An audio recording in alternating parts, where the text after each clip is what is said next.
Okay,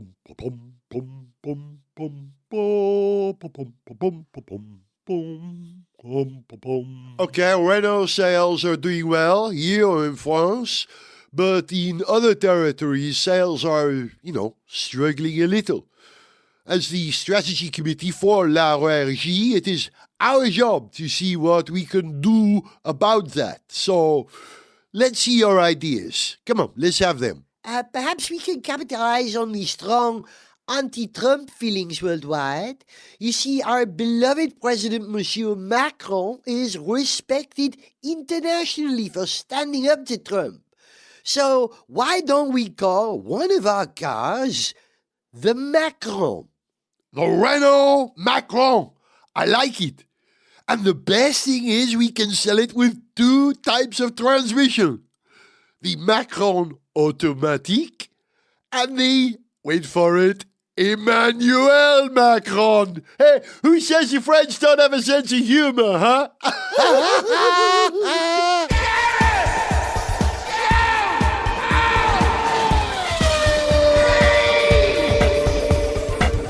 Hello, welcome to Gareth Jones on Speed. I'm Gareth. He's Zog. Hello.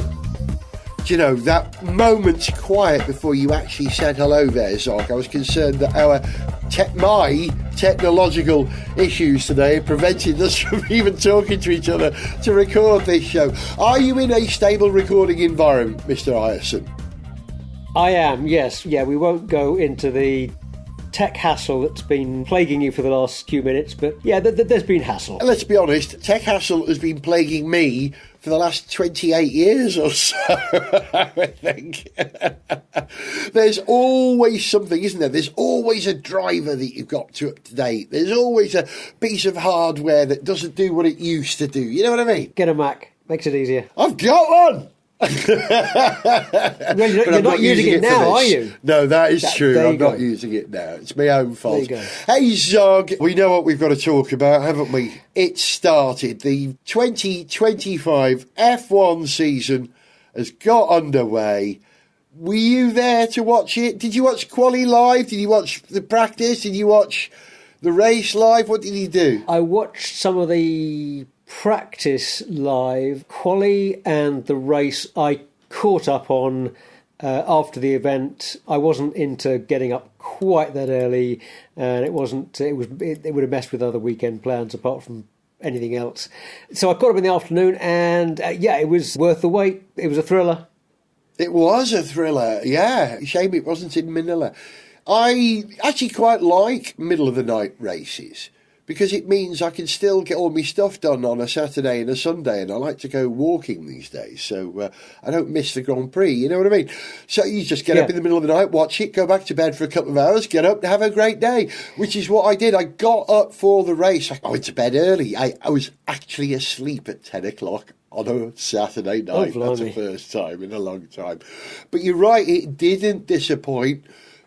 Not only because, we've anticipated this for so long, our hopes were up, but we were delivered with a wet race and arguably a few cars slightly out of position, you might say.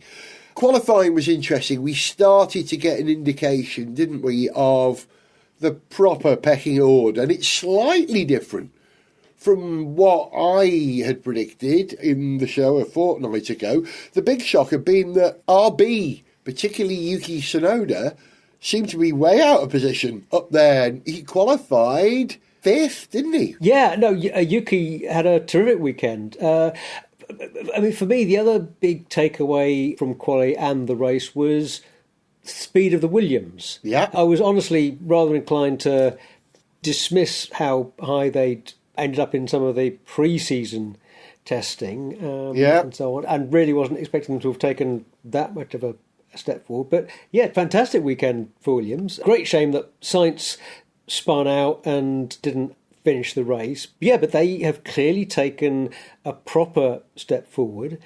The other big takeaway for me was that while McLaren have confirmed that they're clear front runners for the title, I don't think that following pack of 3 is going to be quite as close to them as we'd hoped. McLaren, Mercedes and Red Bull will be scrapping over their places, but I don't think those three are going to be quite as close to McLaren as they or we had hoped. Zog, I'm going to pedant you. Please. You know, you'd pick me up on something, wouldn't you? I think what you said there is not wholly correct. You said that McLaren are favourites for the title. I think all we can say at the moment is, at the moment, McLaren are favourites for the title. There are going to be development stages during the season. They've come out of the blocks looking good. They've got a march, but we've seen it in the last couple of years in F1 where teams come out of the blocks good and then fall back and are overtaken by the others. Often, not just down to development, but down to nuanced legislational changes. And I think from, is it Barcelona, we're going to get a change in the flexi-wing regulations, which may hamper McLaren, and the others aren't far behind. It doesn't take much for them to catch up and overtake, right? Well, if I can be equally pedantic, I think in what you're saying there, you're this is a technical point. You're not being pedantic. You're just arguing with me. You're putting a different point of view. I would, if you're being pedantic, you have to be arguing over points of fact, over unarguable things. Yeah. That is my pedantic counterpoint, and I like to think I'm never knowingly out-pedanted. Well done. But to your point, yeah, sure. The way things look at the start of the season is certainly not how it looks at the end of the season, by and large. There's plenty of time to develop. But it's ominous for everybody else to think that McLaren were, Russell, I think, said, 0.6 of a second, 0.6 of a second quicker than anybody else. Norris and Piastri were pulling away from Verstappen, pulling out over a second a lap for some parts of the race. That's a pretty big advantage to have right now. And let's remember that McLaren have been very good in their current incarnation. They were very good last year at developing the car during the year. Yeah. So yeah, sure, there's room for everybody else to develop and get quicker, but they're going to have to do a much better job than McLaren might do in that time. And that's a big ask. Yeah, huge ask. Like you say, they seem to have the march at the moment. They are relentlessly consistent. They've found something that they understand or have control of and are going down that route. That's commendable, isn't it? That's how you succeed. We've talked about teams who experiencing difficulty between the correlation between what they expect to get and what they find on track, and that's been an issue for the big guns, Mercedes as well. I know that Ferrari have had a bit of a wind tunnel upgrade recently. Aston Martin have got a new, I think it's a 60% wind tunnel, which is as big as you're allowed to have, which they are, I think, still calibrating, and it could take ages to calibrate that. It takes a long time before you're certain that what you get in the real world is what you get in the tunnel compared to what your data predictions are. It's a big part of it. But, yeah, they are limited, though, in the development race, having said this, Sog, aren't they? There are only certain amounts of gains left in this car because it's the last year of this version of the formula for Formula One, isn't it? Absolutely. If the car was continuing to next year, it'd be worth developing, but they've got to throw everything at next year, haven't they? Yeah, and McLaren are likely to be one of the teams that will feel they can put more of their development effort into the 2026 car than the others. The way things are looking right now. So of course, with it being a significant change in rules after this season, it throws everything up in the air a bit more. It gives everyone a bit more of a chance. But McLaren are just maybe that little bit more likely to be carrying an advantage through to next year. We should maybe just talk about Ferrari, because I was honestly disappointed that Ferrari didn't do better this weekend than they did. I wanted a Lewis Hamilton fairy tale result. Yeah, didn't we all? And we had a moment when he was leading the race, although, that was never going to translate into anything more than a momentary advantage. There was no way he would ever have got to the end of the race on those hard tyres with rain that was clearly coming up. Yeah, how do you think they're going to feel about that finish? Was it 8th and 10th, weren't they? Leclerc 8th and... Yeah, well, they qualified 7th and 8th. Charles just ahead of Lewis. Lewis was within 0.4 of a second of Charles, I believe, which is quite a substantial difference, really. And I've heard a lot of... We heard a lot of testiness. What's the term? It was very testy. Testiness, yeah. Lewis, he was agitated in the car. He wasn't happy. I was talking about Lewis. Charles seemed to have a much happier and wittier drive. That comment when he said that his seat was full of water and the pit lane came back to him and said, "Oh yes, that will be the water." Yeah. And he said, "Yeah, thank you for that. We'll add that to the book of words of wisdom." Yeah. Very, very wry, but very witty. He was in good spirits. And that speaks to, I think, being fairly relaxed. You're not usually that dry and funny if you're super stressed. And I think he was having an easier race than Lewis. Yeah. As you say, Lewis, was sounding a bit agitated on the radio, which he has from time to time in the past. I put that down to the fact that, for all his experience, he hasn't had that much running in that car. He's new to the team, and, it's a wet race. And again, for all his experience and for all his skill in the wet, he is one of the best drivers in changing conditions. We've seen it, haven't we? I don't think he'd driven that car at all in the wet before, so that can't have been an easy session for him. And, at the same time that I'm disappointed he only finished 10th, and I'm sure a lot of other fans will be. Maybe in the end they're not going to be that unhappy with the fact that they got both the cars in the points in a race that was, so hazardous. In the end, in a race where actually so many drivers ended up not finishing. Alonso, Sainz, both crashed out, both tremendously capable, experienced guys. So the fact that they brought both cars home in the points. And actually, let's remember Leclerc's span. Yeah. Lewis kept his car pointing in the right direction for the whole race, as far as I could tell. So he did. Yeah. Even though Charles span, he passed Lewis twice during the race, if memory serves, and he was making no bones about it. It was very Alex elbows out Albon. I think he's asserting himself, and correctly so he should. And it's a challenge to Lewis to match Leclerc's confidence. If he can do that, he'll beat him. And if he can beat Leclerc, he's in with a chance for the championship. But these are all ifs and ifs and ifs, aren't they? F1 is if backwards. No, it isn't. It's one F. Now you see, that is being pedantic. That's but Ferrari have two terrific drivers there. That's a fabulous pairing, and I hope they're going to be matching each other throughout the season.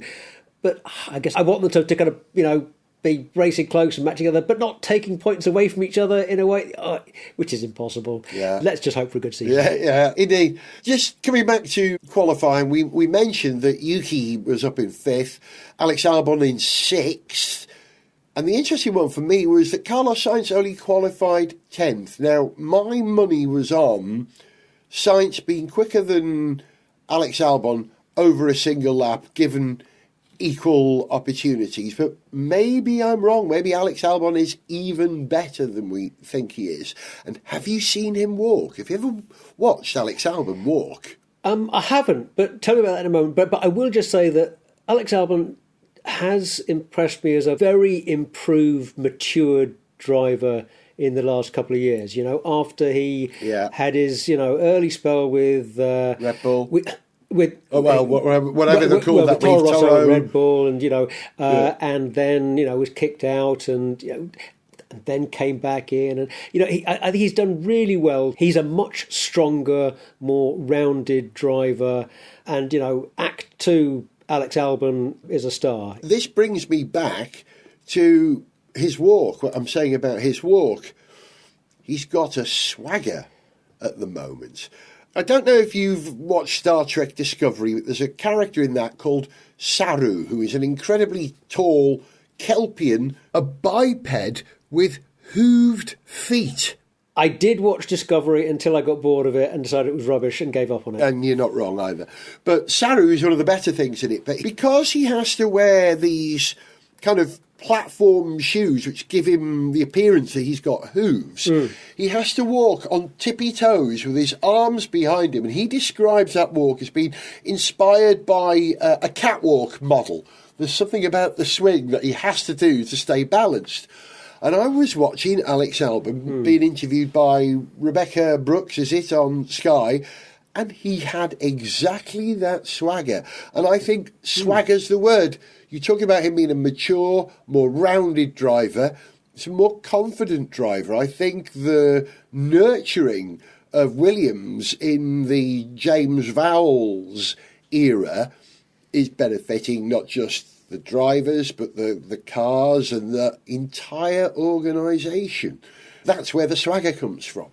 Yeah, I think as to the behind-the-scenes aspect of it, how much of it is down to the backing he's got from the team, the confidence that Williams have in him, and how much it's, driven by Albon himself, I'm not quite sure, but it's certainly there. He's the increased confidence, and I think it certainly can't help that Vowles and Williams have been as supportive of him as they have. And again, they've got a terrific lineup there in Sainz and Albon.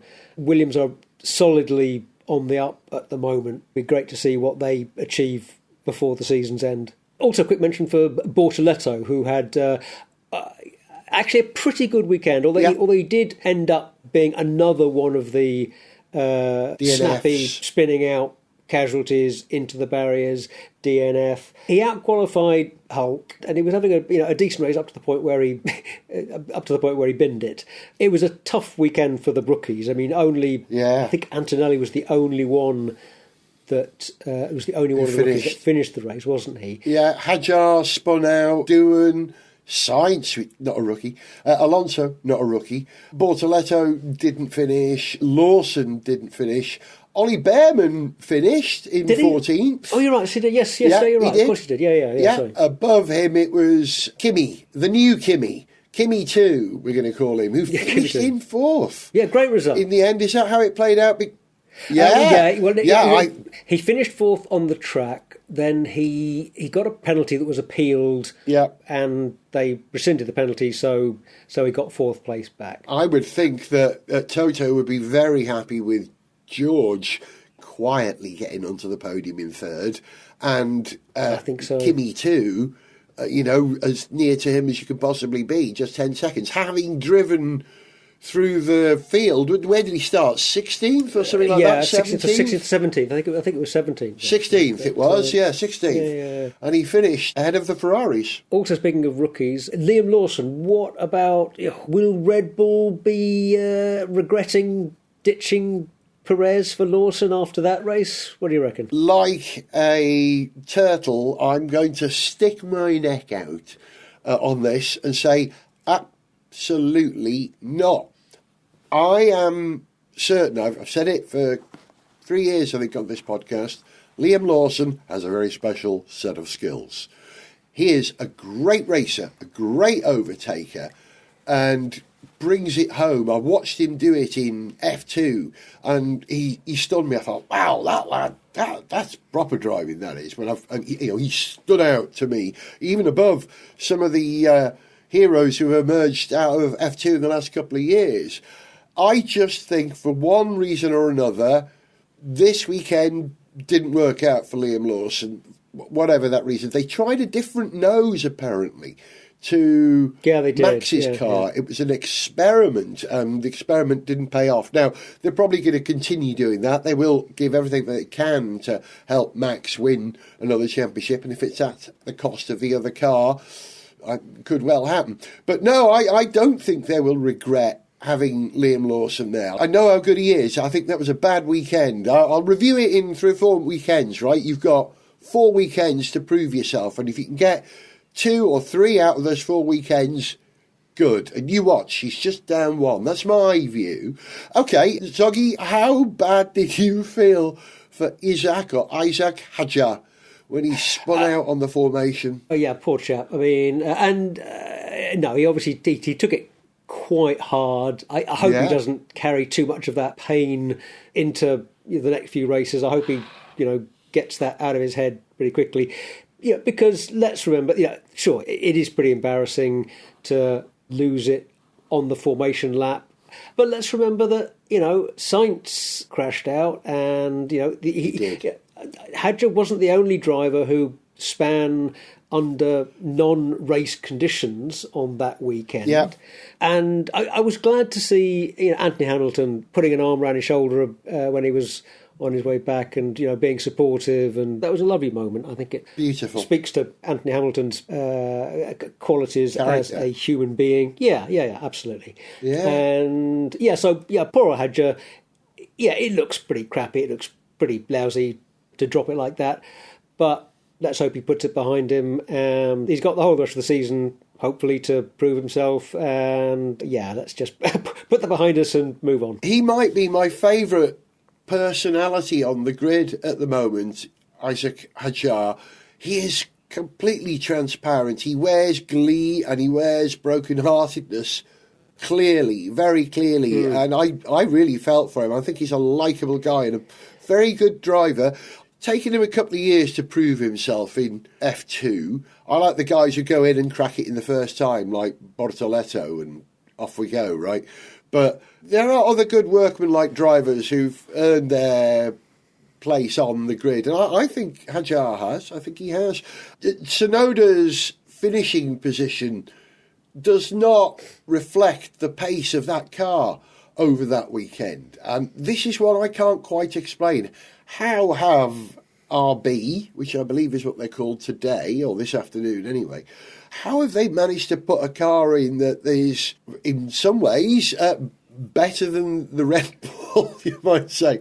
Or is it the drivers? Well, it's maybe a slightly more compliant, slightly less edgy car, perhaps. Maybe it's a bit, a bit easier to push as far as the driver's comfortable with, without, getting to a very very snappy, difficult point. Yeah. But we only had Tsunoda to really show what that car could achieve under race conditions. But they're going to be respectable this year. And Tsunoda is also a guy who's come along nicely. He's improved significantly in the last couple of years. He's a much safer pair of hands. Tsunoda has to go to Aston Martin with the Honda engine, surely, when that happens in the next year or two. But that relies on either Stroll Senior sacking his son or Alonso saying, I can't be bothered doing this anymore.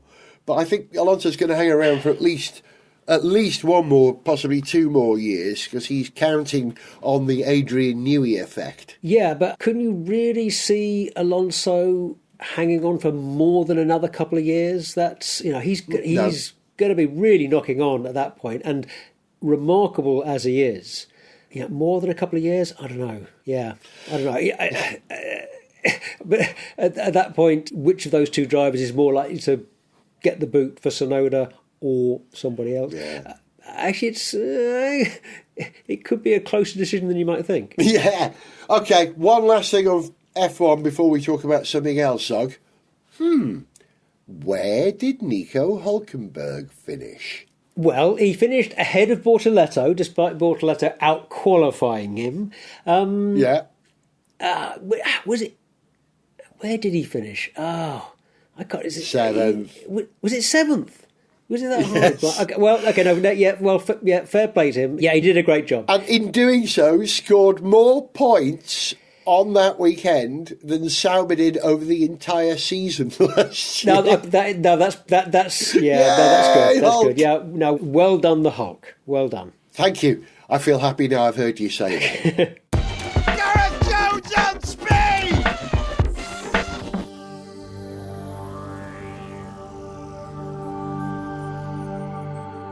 Just as I was preparing to publish this programme today, we heard the very sad news that Eddie Jordan had died today in South Africa. We knew Eddie was unwell, didn't expect to lose him.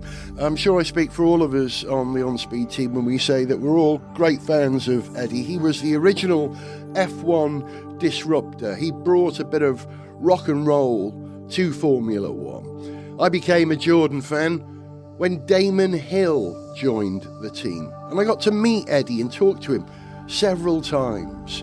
The last time we had a conversation, which was at the Belgian Grand Prix in Spa a few years ago, I mentioned to Eddie that I'd written a song, one of the very first songs I ever wrote for Gareth Jones on Speed, which was about him and his team. The song tells the entire story of Jordan's time in Formula One. Eddie seemed very pleased to hear this and wanted to tell me that his mother's name was Eileen, and he loved Come On Eileen. So it's kind of fitting that this song is called Come On Eddie, and we recorded it in the style of Dexy's Midnight Runners. Eddie, F1 will miss you.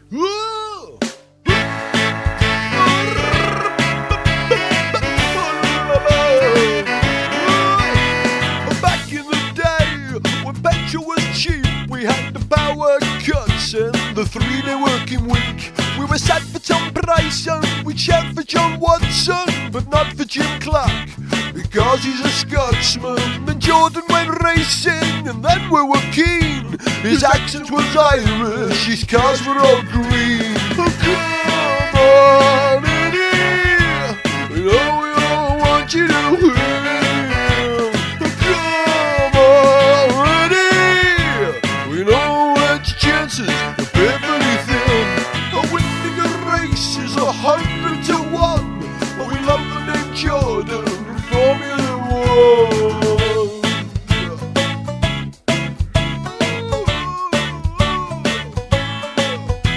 A Gasho got drunk and got carried away, attacked a cab driver with the CS spray. A moment of madness hit him square in the face, a random event that led the Schumacher race. The Jordan flew, but it didn't have a chance. Schumi never completed that race in Spa-Francorchamps. Jordan rejected the Emerald in 1992. Repainted the cars in red, white and blue. And Rupert Barrichello became the new foil, riding the car with Brazilian oil. Assassin was the least Irish sponsor we'd seen, but with Irvine on board, at least the driver was green. Oh, come on, Eddie, you know we all want you to win. Oh, come on, Eddie, you know that your chances are perfectly thin. Oh, winning the race is 100 to 1, but we love the name Jordan in Formula One. We love the name Jordan in Formula One. We love Eddie Jordan, yeah. Benson Hedges arrived and the money was bold. Tobacco was paying with B&H gold. But Jordan's a smart and peculiar fellow. He painted his cars in the luminous yellow. The winds didn't come, there were lots of near misses, with a snake on the side and bitten and hisses. Honda's race engines and Gascoigne's top car meant Damon got Jordan's first win out in Spa. Then at the measure every weekend, the new buzzing Hornets drove me right round the bend. Thinks he was lucky when he got to first win, but Sato would bend it again and again. The end wasn't rapid, the car wasn't quick. When Jordan sold to Midland, I admit I felt a bit sick. Uncomfortable truth that I knew I had to face. My favourite GP team would no longer race. Come on, Eddie, you know we all want you to win. Come on, Eddie, we know that your chances are perfectly thin. The colour was yellow, but Eddie had gone. We love the name Jordan in Formula One. Come on, Eddie, you know we all want you to win.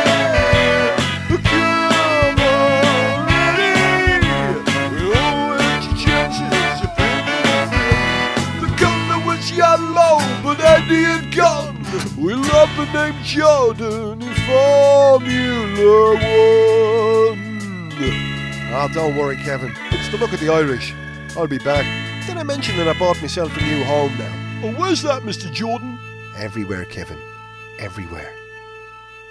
Would you like to see my collection of toupees? Gareth Jones on speed.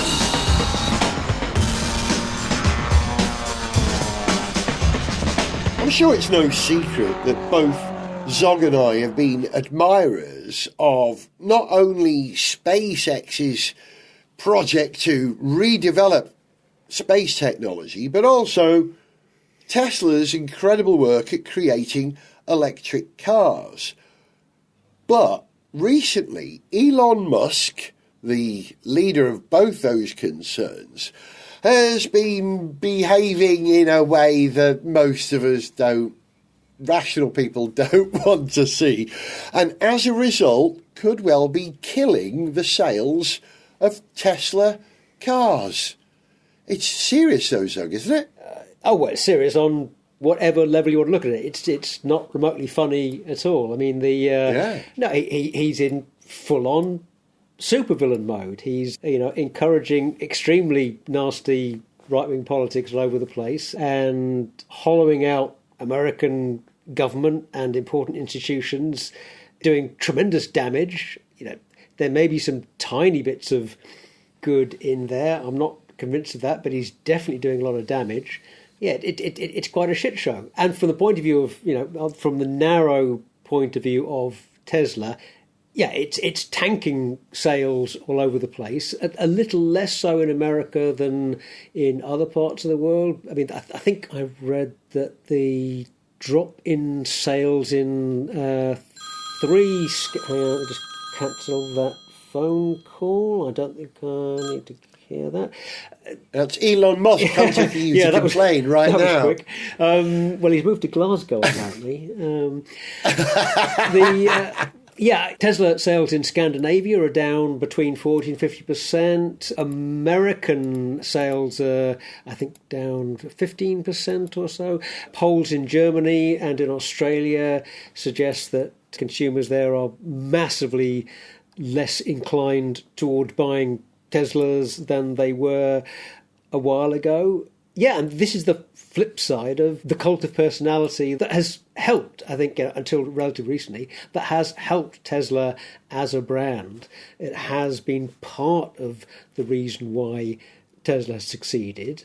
And yeah, now it's swinging back the other way. He's a liability, not a positive for the company. If you live by the sword, then you'll die by the sword. Your good points are also your bad points. And I suppose Musk's good points are his ability to question something from first principles. For instance, why can't we build a rocket that is reusable? Why can't we build a rocket that lifts 100 tons to orbit? And why can't we build an electric car which outperforms a petrol car?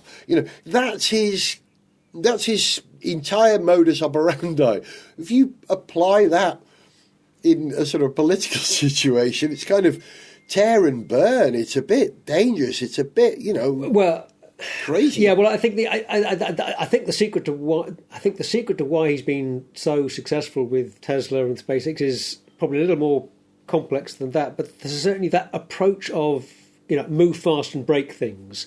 That is a very Silicon Valley new tech way of thinking that's worked for a lot of that generation of tech entrepreneurs, has certainly been part of Elon Musk's strategy and thinking and his approach. It can work very well in a tech-driven business context, I believe. It's not an approach that works well with government, where I think you have to be often a lot more cautious, conservative, boring, dull, technocratic, and the move fast and break things does not work well with big government institutions. Okay, do you think then Musk's fast-moving, breaking things modus operandi at the moment, he's moved very quickly, is it going to break people's relationship with Tesla? Are Tesla doomed? Are they irreparably damaged? Are they scarred, or no influence whatsoever? What's your view? It's somewhere in the middle. No, they're irreparably damaged for a lot of people, and for a lot of people who would be natural Tesla buyers. I mean, broadly speaking, I think if you were to oversimplify things a little bit, left-leaning consumers, liberal consumers are a little bit more likely to be interested in buying a Tesla than conservative-leaning consumers. Those people are absolutely the people who are going to be more turned off by Musk's turn towards playing with right-wing politics and the levers of power as his new toy, rather than a car company or a rocket company. And for a lot of those people, you can't undo that damage. That said, the extent of the hit they've taken recently is, I'm sure they can pull out of that in a few years, particularly if Musk was to, step back. If we ever see a different Musk in a couple of years, I don't think, the damage isn't irreparable, I'm sure. I think they're a little bit too big, and for all the flaws they do have, and maybe particularly that the Cybertruck has, they're actually a bit too good to fail completely. So no, they're certainly going to take some pain from it. People's interest in buying those cars has significantly dropped recently. Their stock price, took a big hit recently. Famously, the company's lost more value than, it's had a more sort of catastrophic fall than I think just about any other company in stock market history, and Musk's own personal wealth has dropped by $130 billion or so. Oh, how unfortunate! He can afford it, but but that still only takes the Tesla stock price back to about where it was 6 months ago. So it's kind of dropping from a significant high in the meantime. It's curious that the electric car, is exactly as you said a moment ago, kind of the territory of the lefty planet-loving person, you might say. However, to some extent, it's not too simple. There are plenty of people on the right of the spectrum who love electric vehicles, and there are plenty of people on the left of the spectrum that don't like them. It's not an overly strong correlation. But the Cybertruck, in many ways, has become an icon of the evil right now. How did that happen? I mean, people associate the Cybertruck with right-wing politics every time they see it. That's why you're getting eggs thrown at it and all that. Yeah, but that's because it's an Elon Musk mobile, not because that's because of the Musk association. That's the flip side of the association. At the same time that Musk's cult of personality has been part of what has driven Tesla to its success. This is the flip side. This is the downside. There, as you say, live by the sword, die by the sword. Okay, here's the upside then. So there are going to be an awful lot of people selling Teslas second-hand right now. And like you just said, the Cybertruck is probably too good to fail. Most Teslas are too good to fail. They're really good bits of kit. I know there are issues, but we might be able to pick up a bargain Tesla Model 3 or Model S or Model Y or Model X now, because nobody wants them, and they'll work perfectly well. All you got to do is change the badging from Tesla to, I don't know, let's think of another great electrician, Edison or Lathwaite. Maxwell. That's what I put. James Clerk Maxwell. Let's go for, come on. Maxwell's field equation is one of the great achievements of physics. I'd go with a Maxwell. I'm going to put Lathwaite on mine. Not that I'm going to do it, but Eric Lathwaite was my electrical hero. Great British engineer who invented the linear electric motor with a Blackburn accent or something like that. Oh, what a lovely man. Wonderful. But hey, I'm going to buy a Lathwaite. And good luck to Musk. I'm sure none of this will bother him when he's Emperor of Mars, which of course is going to happen before he dies, isn't it? Yeah, could do. Yeah, he said he wants to die on Mars. Yeah, go on, fuck off to Mars. You've been listening to Zog. Goodbye.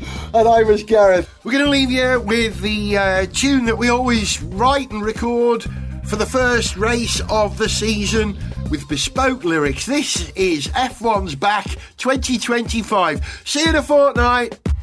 F1's back, F1's back, F1's back, F1's back. I got up in the night to watch it live and see if Lewis Hamilton can try to survive. And with him in red is a good idea for you and me and the Scuderia.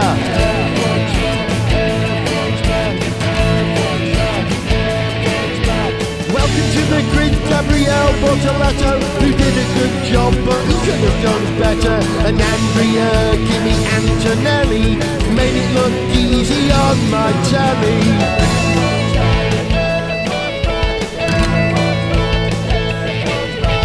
Had you had a nightmare, doing badly? Lawson wasn't awesome, both Spaniards crashed sadly.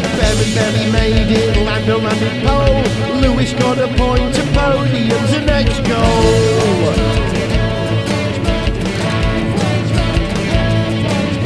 But Lewis has got to do a lot of work to match the magnificence of Charles Leclerc. F1's back and let me tell you, wow, we are all tifosi, yeah, we are all tifosi now.